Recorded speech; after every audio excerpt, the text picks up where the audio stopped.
Maawa na po kayo sa akin. Pamilya po akong tao. Baka po kayo sumablay, boss. Sasablay? Eh, masasintado ako pag nakakainom eh. Boss, maawa na po. Maawa na po kayo sa akin. Basta ipikit mo lang ang mata mo. Hintayin mo ang dating ng bala ko.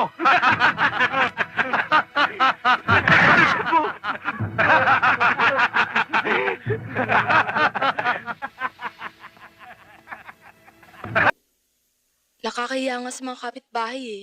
Kaya lang, hindi na mapigilan ang inay sa paglalasing. Ang Kuya Bumbo naman, ayun, tuluyan na naging kasi ang mga tao dito naging masama ng tingin sa kanya eh. Ah, Kuya Bumbo, nandiyan ka na pala. Kuya, si Cecil, siya nagtitid sa inay. Alam ko. Di ba sinabi ko sa'yo? Huwag mong bibigyan ng Panginoong nanay. Ayan, nakakuha na naman sa bangketa. Eh, mapilit eh. Pag hindi mo inabutan, magwawala, magbubunga nga. Kaysa makipagtalo pa ako, di inabutan ko na. Katulad nga niyan eh. Hinayaan mong pakalat-kalat sa kalsada. Eh kung may nangyari dyan, Eh, wala pa naman nangyayari eh. ay hintayin mo pa may mangyari.